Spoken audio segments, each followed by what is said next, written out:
السلام عليكم ورحمة الله وبركاته. ازيكم يا حبيبتي؟ عاملين ايه؟ يا رب دايما تكونوا بخير وصحة وعافية وستر ورضا من الله. نسمي الله ونصلي على الرسول. بسم الله والصلاة والسلام عليك يا رسول الله. اللهم اني اسألك التقى والعفاف والغنى والستر والرضا لي وليكم ان شاء الله.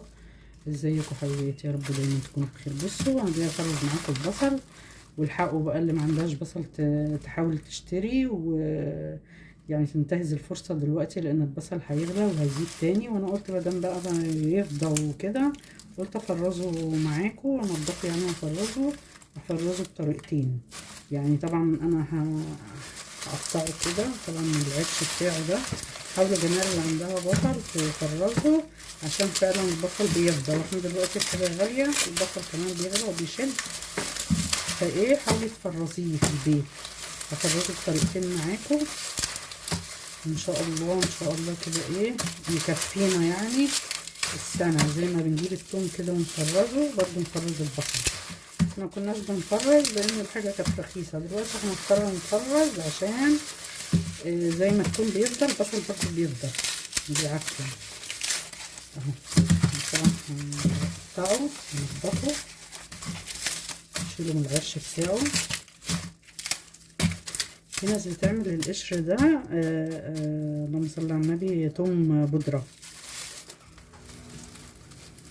ما جربتش بس مش عارفة هو فعلا ينفع ولا لأ، يعني ما اعرفش بصراحة. اهو بس هحاول اجرب يعني بيقولوا حلو. هنجرب مع بعض ونعمل ان شاء الله. اهو البصل دلوقتي يا جماعه بقى ب35 تقريبا، وفي ب40 وفي بيبقى ب45. عشان كده ايه يعني اخويا الله يبارك له جابه وقال لي فرزيه، قلت افرزه يعني اهو زي ما انتم شايفين. طبعا دول يعني حوالي كده يعني بتاع 8 أو 10 كيلو تقريبا. طبعا هنضف انا، وبعد ما انضفه طبعا هرجع اوريكم عملته ايه بعد التنظيف. خليكم معايا. بصوا يا حبيبتي انا قشرت البصل كله، بس طبعا كله هباب فلازم يتغسل كويس قوي عشان نفرزه يبقى نضيف. عشان ايه ما يبقاش فيه اي حاجه تضر في الاكل اهو. طبعا تغسليه كويس جدا عشان فيه هباب اهو. بصوا كل القشر اللي عليه عملته. وعلى فكره مش هنرمي القشر، هقول لكم هنعمله ايه بيه القشر. طبعا اكيد في ناس يعني عملت البصل قبل كده وعشان تخزنه برضو، واكيد شالت القشر برضو هيعملوا بيه ايه. هقول لكم هنعمل بيه ايه. طبعا انا هغسل البصل كله، وبعد ما اغسله واخلص غسيله هوريه لكم عشان ما اطولش عليكم الفيديو. بصوا يا حبيبتي نضفت البصل اهو. فاضل ايه بقى على ان احنا نقطعه التقطيعه اللي احنا عايزينها. هنعمله طريقتين، طرنشات.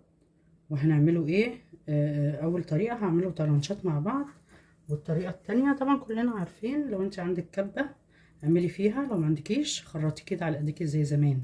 انا بفضل لما بطبخ بخرط على ايدي، بس بما ان البصل غالي جدا في السوق فهضطر ان هعمل شويه طرنشات وشويه هضربهم في الكبه. يلا بينا نبدا، يلا بينا نبدا. هنبدأ مع بعض اهو. انا بصراحة متعودة بخرط بايدي، بس هبدأ كده ايه اجرب كده الايه التخريط اللي هو كده على البلانشة. مش عارفة بيخرطوا ازاي، بس هجرب يعني كده اهو. معاكم طرنشات الاول. طرنشات بقى ايه رفيعة، عشان ايه لو حبيتي تعملي صينية بطاطس ولا حاجة. حبيتي تعملي اللهم صل على النبي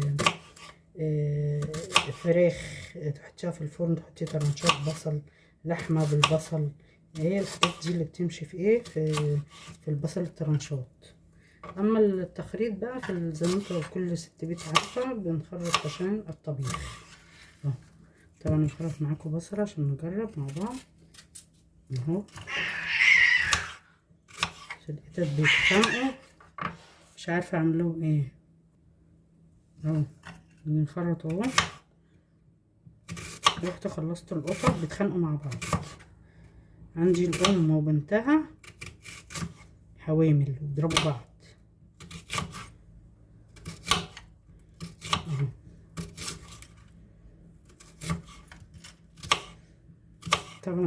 محترفة. طبعا ايه بخرط كده ايه على البلانشة بايدي، يعني بايدي بخرط احسن. لسه هخرط كمية واللي هي بتتعمل بال اللهم صل على النبي بالطرنشات اهي، هخرطها. وبعدين الكمية التانية اللي هعملها اللهم صل على النبي بالكبة برضو هوريها لكم انا بعملها. بسم الله الرحمن الرحيم. صلوا على الرسول يا جماعة عشان ناخدوا ثواب، انتوا تاخدوا ثواب وانا اخد ثواب. اللهم صل وسلم وبارك عليك يا رسول الله. كل حاجة تعمليها تصلي على الرسول فيها ربنا هيرزقك البركة في كل شيء. نصلي على الرسول دايما كده واحنا بنعمل اي حاجة. اللهم صل وسلم وبارك عليك يا رسول الله وآله وصحبه أجمعين. اهو هخرط طبعا طرنشات اهو عشان مطولش طبعا الفيديو عليكم اهو زي ما انتم شايفين. والكمية التانية اللي انا هعملها في الكبة طبعا هوريها لكم، وهنفرزها مع بعض في الفريزر. اهو بنحاول نعمل اي حاجة في بيوتنا عشان ايه، حاجة دلوقتي بقت غالية ومكلفة اهي. وربنا يكرمنا ويكرمكم جميعا يا رب، يسهل علينا وعليكم وعلى أمة حبيب المصطفى محمد صلى الله عليه وسلم. هخلص الكمية وارجع لكم تاني. بصوا حبيباتي، اول طريقة عملتها اهي بصل طرنشات زي ما انتم شايفين. زي ما قلت لكم بقى تعملي مثلا اللهم صل على النبي صينيه بطاطس، تعملي لحمه مع لحمه في الفرن مع فرخه، يعني مع كفته مثلا عايزه تعمليها في الفرن وتحطي عليها حاجات كده، بصل طماطم فلفل كده يعني. دي الطرنشات دي هتنفع في الحاجات دي. الطريقه التانية اللي هنضربها في الكبه، طبعا برضو هجيب الكبه واوريها لكم ونعمله فيها. واللي ما عندهاش كبه ممكن تبشر بالمبشره، بس اهم حاجه تغسليه لانه بصوا ايدي يعني اتسخت من البصل لانه كان اسود في زي هباب كده، لازم تغسليه كويس. ولو غسلتيه يا ريت يا ريت هقول لك تجيبي الفرشه اللي هي بتتباع دي، فرشه جميله جدا، دول 3 ب 15 جنيه. ممكن تغسلي بقى قلقاس، تغسلي خيار، تغسلي فاكهه برتقان سفندي اي حاجه، تغسلي بالفرشه دي حلوه قوي قوي قوي. يا ريت تجيبوها وتجربوها، حلوه يعني. جربيها وجيبيها وهتدعي لي ان شاء الله. خليكم معايا بقى اما اجيب الكبه ونعمل بقيه البصل. بصوا الكبه اهي هقطع فيها البصل وبعدين ايه نضربه اهو، قطعي كده اهو كده عشوائي بقى لان هي هتضرب البصل اهي. وطبعا عندك بقى الكياس، فرزي في اكياس، فرزي في علب زي ما تحبي بقى براحتك اهو. طبعا هقطع البصل بس قلت اوريكم واحطه في الكبه ماشي، وارجع نشوف هنعمل ايه. بصوا حبيبتي الكبه يعني نعمته بطريقه مش معقوله. وده طبعا البصل ده هنستعملوه في ايه، هنستعملوه في الكفته. هتعملي كفته فراخ، هتعملي كفته لحمه، ده اللي هو بنبشره في المبشره. طبعا الكبه عملتهولي احسن من المبشره اهو زي ما انتم شايفين. هخرط الباقي بقى بالطريقه التانية اللي هي التالتة. دي طريقه في الكبه، الطريقه التالتة اللي هي هخرطها على ايدي اللي هو ايه التخريط التقليدي بتاع زمان بتاع ابويا بقى، عفوا بتاع امي امهاتنا بتوع زمان. كانوا بيخرطوا على ايديهم، يعني مفيش بقى لا كبه ولا اي حاجه من اللي احنا بنستعملوها دلوقتي. احنا دلوقتي في زمن ايه التكنولوجيا زي ما بيقولوا، كل حاجه بقى ايه سهله وبنجيبها وبنجربها عشان ما نتعبش. والله يا ايام زمان كانت حلوه والله، كل حاجه كان فيها بركه وصحه وعافيه وحلو يعني. لكن الايام دي كل حاجه سهله وسريعه، حتى تلاقوا البركه في العيشه وفي الحياه اهو. هنخرط بقى على ايدينا الباقي، تلاقي حتى الصحه ربنا سبحانه وتعالى مبارك فيها يعني. الحمد لله على كل حال. هخرط بقى على ايدي طبعا التخريط التقليدي اللي كلنا عارفينه اللي هو ايه بالسكينه بايدك كده وتخرطي. حاجه سهله برضه بس هي متعبه شويه. خرط واحده قدامكم اهي على ايدي كده، كلنا عارفين. انا بخرط كده في كل الطبيخ اللي انا بطبخه يعني. طبعا هخرط الكميه وارجع اوريها لكم. ماشي، خليكم معايا. بصوا حبيباتي، عملت البصل اهو. دي بالطريقه التقليديه بتاعت زمان بتاعت امي الله يرحمها، بخرط على ايدي. خرط البصليه كده على ايدي واهو. ادي اول طريقه، ودي بفضلها يعني، دي انا بفضلها في كل اكلي. طبعا مع الترانشات دي زي ما قلت لكم، الترانشات بنستعملوها في ايه، لكن دي بستعملها في الطبيخ بقى، باميه، فاصوليا، ملوخيه، اي حاجه من اللي هم الطبيخ بنستعمل الطريقه التقليديه بتاعت زمان، بتاعت امهاتنا بتوع زمان. احلى طريقه. بصوا يا حبيباتي، هفرز معاكم 3 اكياس اهو. اول كيس من من الصابون المبشور اهو.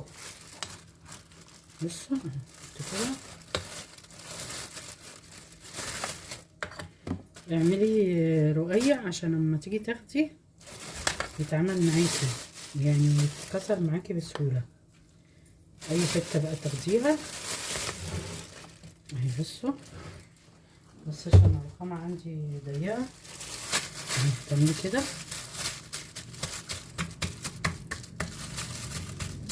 كل ما رققتي كل ما تعرفي تتحكمي في الحته اللي انت عايزه تاخديها اهو. بصوا انتوا شايفين كده.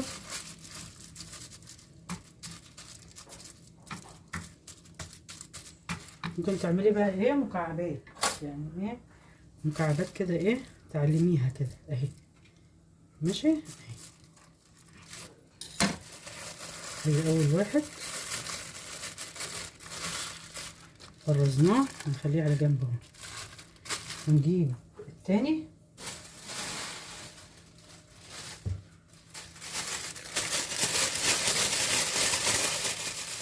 البصل اللي هو الايه الترنشات اهو، برضو هنعمله كده برضو ايه.